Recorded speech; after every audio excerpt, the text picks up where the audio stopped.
A Sociedade Espírita Caminho, Verdade e Vida apresenta audiolivro Boa Nova, obra psicografada por Chico Xavier, ditada pelo Espírito Humberto de Campos.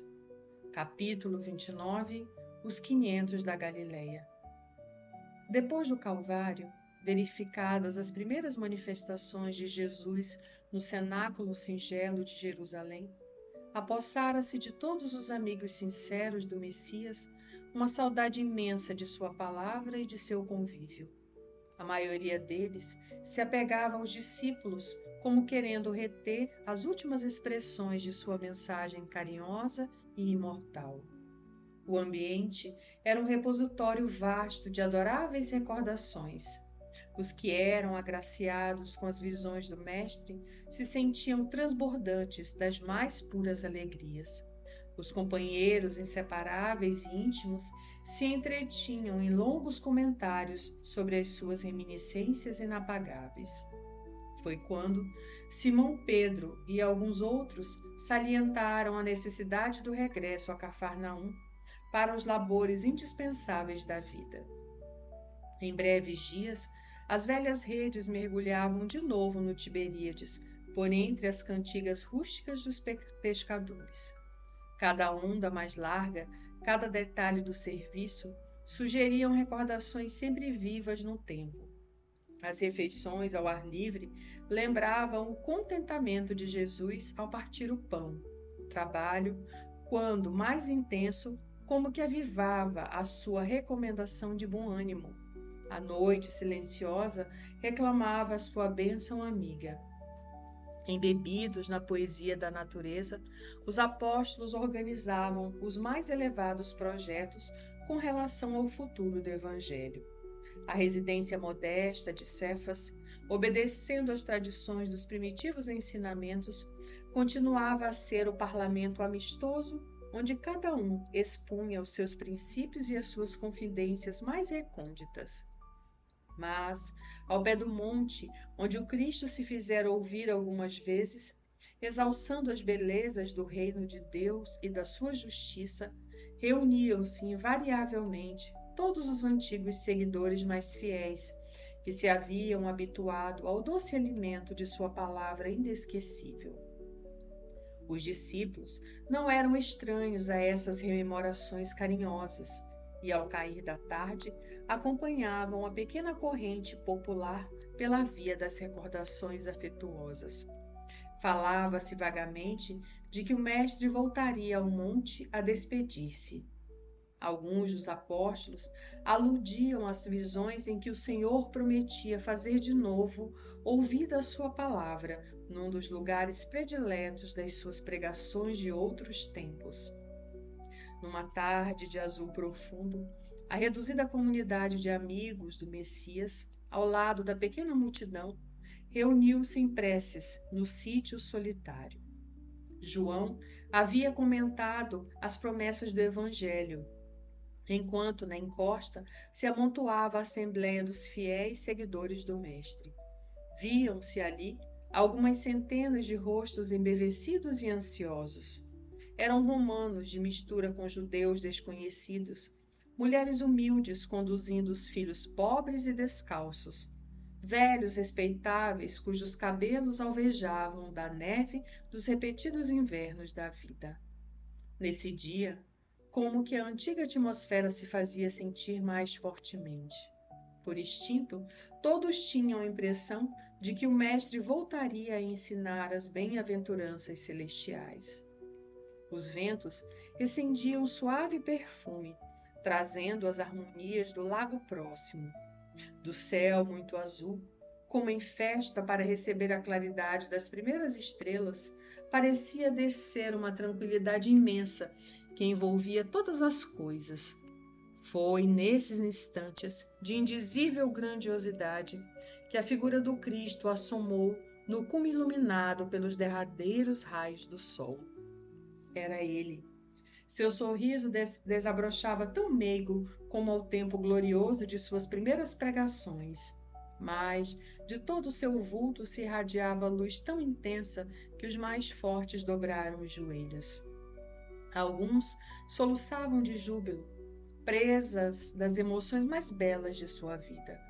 As mãos do mestre tomaram a atitude de quem abençoava, enquanto um divino silêncio parecia penetrar a alma das coisas.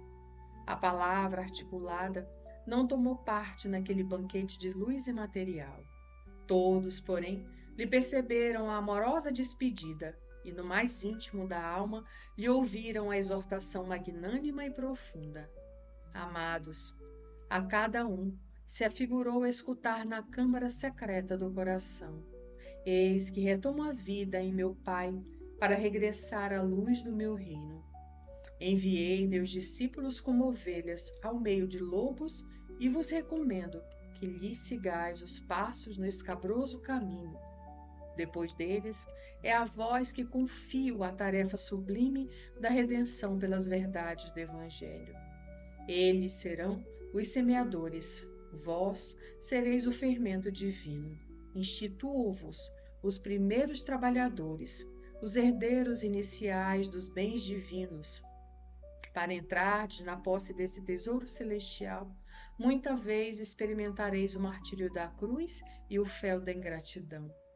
Em conflito permanente com o mundo, estareis na terra, fora de suas leis implacáveis e egoísticas, até que as bases do meu reino de concórdia e justiça se estabeleçam no espírito das criaturas.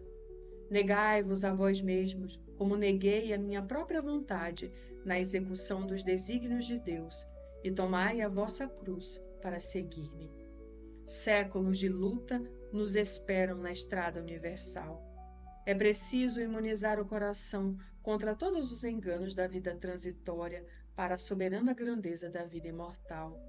Vossas sendas estarão repletas de fantasmas de aniquilamento e de visões de morte.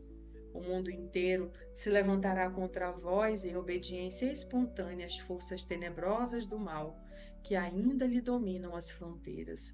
Sereis escarnecidos e aparentemente desamparados. A dor vos assolará as esperanças mais caras. Andareis esquecidos na terra, em supremo abandono do coração. Não participareis do venenoso banquete das posses materiais. Sofrereis a perseguição e o terror. Tereis o coração coberto de cicatrizes e de ultrajes. A chaga é o vosso sinal, a coroa de espinhos o vosso símbolo, a cruz o recurso ditoso da redenção. Vossa voz será do deserto, provocando muitas vezes o escárnio e a negação da parte dos que dominam na carne perecível. Mas, no desenrolar das batalhas sem sangue, do coração, quando todos os horizontes estiverem abafados pelas sombras da crueldade, dar-vos-ei da minha paz, que representa a água viva. Na existência ou na morte do corpo, estareis unidos ao meu reino.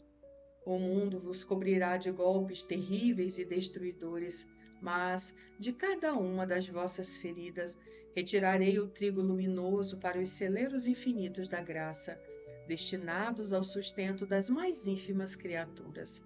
Até que o meu reino se estabeleça na terra, não conhecereis o amor no mundo.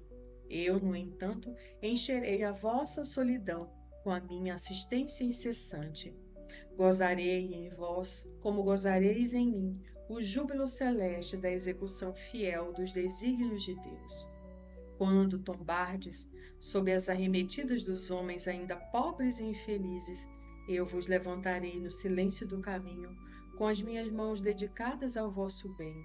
Sereis a união onde houver separatividade, sacrifício onde exista o falso gozo, claridade onde campem as trevas, porto amigo, edificado na rocha da fé viva, onde pairem as sombras da desorientação.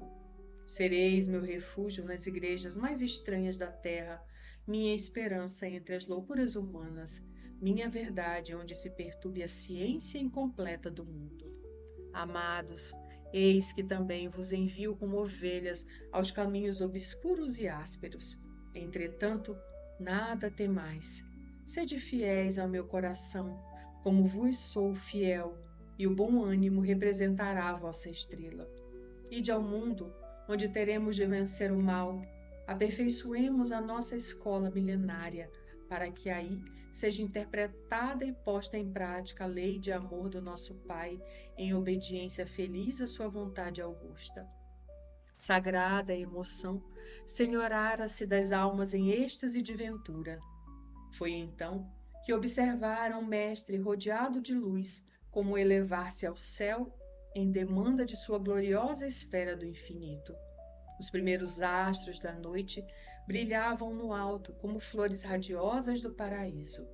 No Monte Galileu, 5 centenas de corações palpitavam arrebatados de intraduzível júbilo. Velhos trêmulos, encarquilhados, desceram a encosta, unidos uns aos outros como solidários, para sempre, no mesmo trabalho de grandeza imperecível. Anciãs de passo vacilante, coroadas pela neve das experiências da vida, abraçavam-se as filhas e netas, jovens e ditosas, tomadas de indefinível embriaguez d'alma. Romanos e judeus, ricos e pobres, confraternizavam, felizes, adivinhando a necessidade de cooperação na tarefa santa. Os antigos discípulos, cercando a figura de Simão Pedro, choravam de contentamento e esperança. Naquela noite, de imperecível recordação, foi confiado aos 500 da Galileia o serviço glorioso da evangelização das coletividades terrestres, sob a inspiração de Jesus Cristo. Mal sabiam eles, na sua mísera condição humana, que a palavra do Mestre alcançaria os séculos do porvir, e foi assim que, representando o fermento renovador do mundo, eles reencarnaram em todos os tempos, nos mais diversos climas religiosos e políticos do planeta, ensinando a verdade e abrindo novos caminhos de luz através dos bastidores eternos do tempo. Foram eles os primeiros a transmitir a sagrada vibração de coragem e confiança aos que tombaram nos campos do martírio, semeando a fé no coração pervertido das criaturas. Nos circos da vaidade humana, nas fogueiras e nos suplícios, ensinaram a lição de Jesus com resignado heroísmo. Nas artes e nas ciências, plantaram concepções novas de despreendimento do mundo e de belezas do céu. E no seio das mais variadas religiões da terra, continuam revelando o desejo do Cristo, que é de união e de amor, de fraternidade e concórdia. Na qualidade de discípulos sinceros e bem-amados, desceram aos abismos mais tenebrosos, redimindo o mal com os seus sacrifícios purificadores, convertendo os espíritos mais empedernidos à corrente da redenção com as luzes do Evangelho. Abandonados e desprotegidos na terra, eles passam, edificando no silêncio as magnificências do reino de Deus, nos países dos corações, e multiplicando as notas de seu cântico de glória por entre os que se constituem instrumentos sinceros do bem com Jesus Cristo, formam a caravana sublime que nunca se dissolverá.